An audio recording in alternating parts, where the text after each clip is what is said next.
destruction of Sukarno has been restrained by General Suharto. A premature move might divide the army and trigger a civil war. For all his faults, Bung Karno is still supported by millions of Indonesians. So amidst all this plotting, Sukarno viewed his bankrupt army and addressed his dissident officers.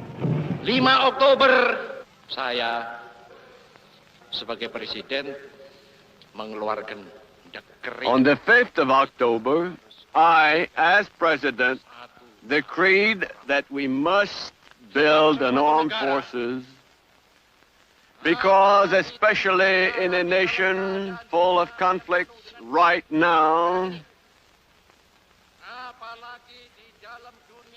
in a world full of imperialists and anti-imperialists training at each other,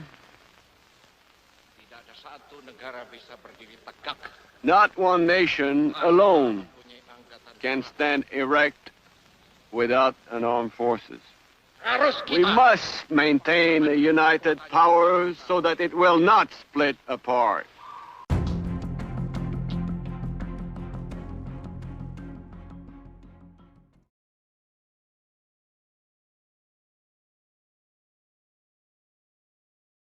Sepuluh fakta mencengangkan tentang Super Semar.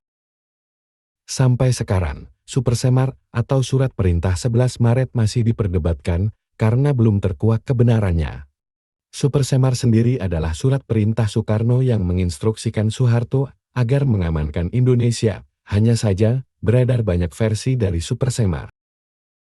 Sampai sekarang pun, belum benar-benar jelas isi dan keaslian dari Super Semar. Berikut fakta-fakta sejarah tentang Super Semar yang akan kami sampaikan satu persatu. Yang pertama, Super Semar adalah surat perintah dari Sukarno yang ditandatangani pada 11 Maret tahun 1966. Yang kedua, dengan Super Semar, Sukarno memerintahkan Suharto selaku Panglima Komando Operasi Keamanan dan Ketertiban Pangkop Kamtib untuk mengambil tindakan atas situasi buruk yang terjadi kala itu. Yang ketiga, adapun pengamanan tersebut terkait dampak peristiwa gerakan 30 September tahun 1965. Yang keempat, penggunaan Super Semar ini sangat signifikan karena Suharto pada akhirnya menggunakannya untuk mengamankan jalannya pemerintahan. Yang kelima, bahkan Super Semar pun akhirnya digunakan Suharto sebagai legitimasi untuk mengambil alih kepemimpinan Sukarno. Yang keenam, ini menjadi tonggak awal lahirnya Orde Baru yang berkuasa selama lebih dari 30 tahun. Yang ketujuh, Super Semar dipermasalahkan karena memiliki lebih dari satu versi, sehingga diragukan keaslian isinya apakah sekadar untuk mengamankan negara atau mencakup hingga pengalihan kekuasaan. Yang kedelapan, hingga sekarang, terdapat 4 versi Super Semar yang disimpan Arsip Nasional Republik Indonesia. Yang kesembilan, keempat versi itu antara lain dari Akademi Kebangsaan, Pusat Penerangan TNI AD, dan 2 versi dari Sekretariat Negara. Yang ke-10, menurut M. Asicin, Kepala ANERI dalam workshop pengujian autentikasi arsip, tidak ada naskah yang asli setelah dilakukan pemeriksaan laboratorium forensik Mabes Polri. Selama ini, Super Semar yang dijadikan pegangan adalah versi dari Puspen TNI AD.